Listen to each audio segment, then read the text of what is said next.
Hello. Hello. Hello. Hello. Hello. I don't want to be a product of my environment. I want my environment to be a product of me.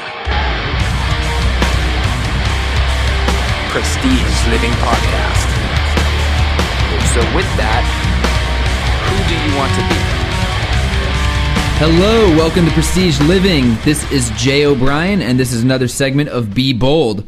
Today, I want to go over the idea of tangible versus intangible growth. So we all work for money. We all envy money to a certain extent. And, you know, people say money is the root of all evil, and it's a bold statement, but I'd say that one of the most important things to consider when you're working hard, whether it be for money or for time or for freedom or for whatever it is, to constantly stay grounded, to understand exactly what you're doing and why you're doing it. You know, there's plenty of people I know that earn a six-figure income and absolutely hate what they do for a living, or it takes 60 hours of work that they absolutely dread that they do every single week in order to earn a salary of this extent.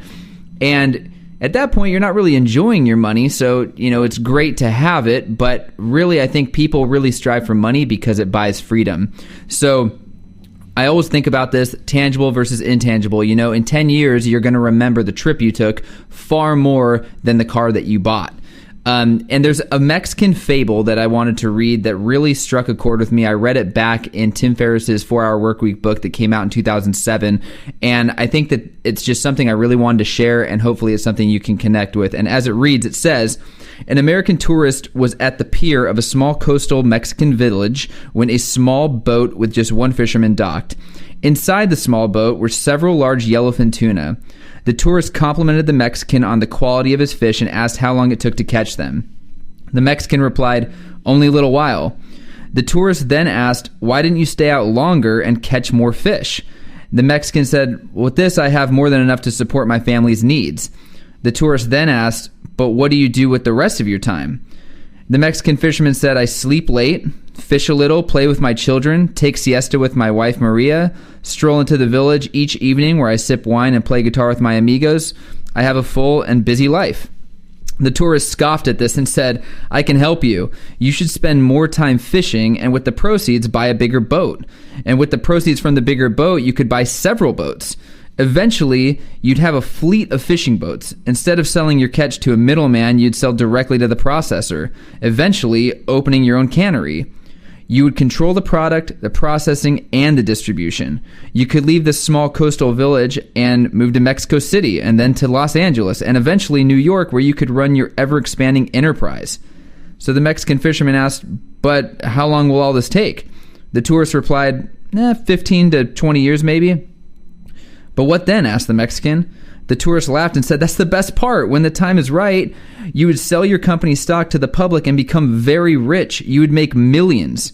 Millions? Then what? The Mexican replied.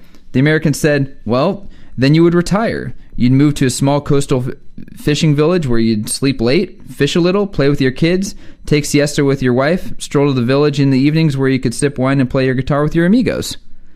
So I think that hit a very strong chord with me when I first read this, because we're constantly thinking, how do we grow? How do we do more? How do we do more? And it's very easy to burn ourselves out and constantly be so zoomed in on a micro level that we forget what the big picture is. So the point of this Be Bold is constantly be thinking about, what is your why? Why are you doing what you're doing every day? Why do you wake up?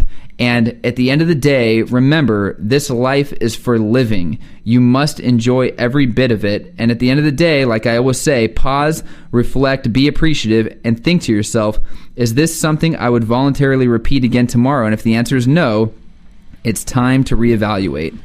Be passionate, take control of your life, and be bold.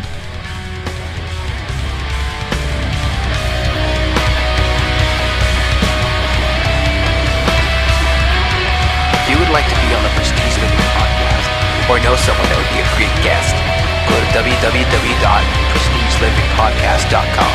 We'd love to hear your story. Remember, this life is for living. living.